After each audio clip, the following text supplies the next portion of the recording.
Okay. I'm Betsy McDougall, and I'm the general manager for Niijii Radio, and that's under the parent organization, the White Earth Land Recovery Project, that's been in operation for about 22 years. So Betsy, what's been the impact of participating in the Performance Management Leadership Institute on your organization? Well, I started, when I did come into the Institute, I started as the development director for White Earth Land Recovery Project. And I shifted over to being the general manager for the radio station. And immediately I started thinking about what kind of foundation can I build that's going to ensure this radio station succeeds and improves and reviews and reflects. So I started to develop the mission statement. So it was, in all these discussions, I knew the importance, and everybody here that is in nonprofits talks about strategic plans. And I had been one of them that I said, I've never seen a strategic plan. And so I am in the middle of, right now, developing a strategic plan. I've had to create an organizational chart. I've had to create job descriptions, structures, measurements. We're going to be doing our first survey.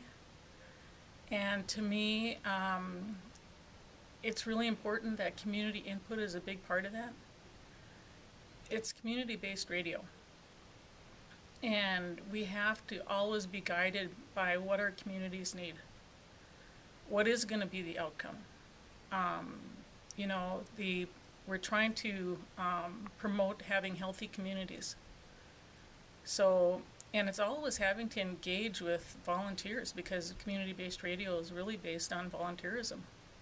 So how do you get them to know what your standards are, or your golden rules, or, one of our golden rules is, that we are guided by our Ojibwe 7 teachings. And that, to me, is an important aspect of the values we hold, and the community we're in. So you've talked about it a little bit, but can you expand upon how you think your participation in the performance management leadership and the work you've done as a result will impact the community that your organization serves?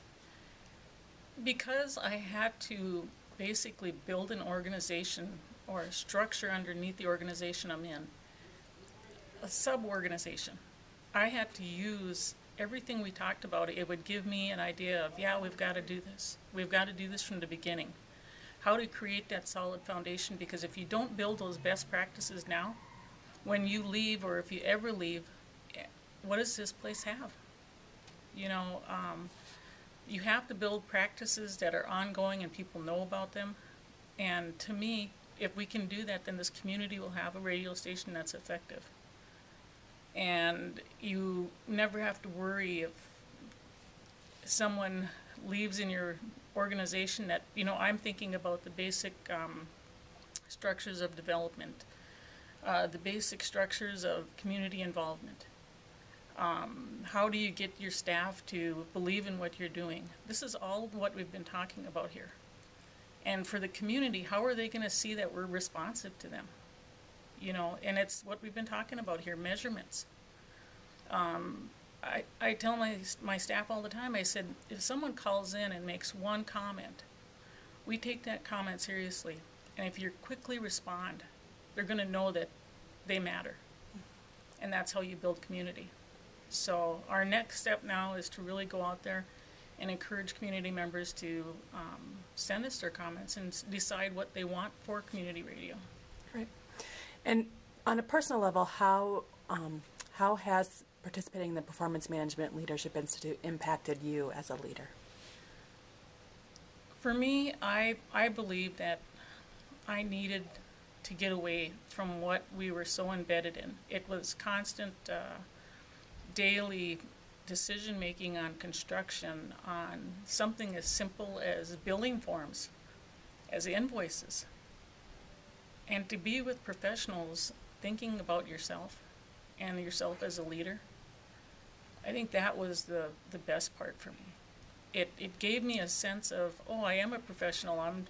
Otherwise, when you go back, you're so busy doing multiple things. You're just not, in the organization I'm in, you're doing so many different roles and so many different jobs to get this radio station up specifically.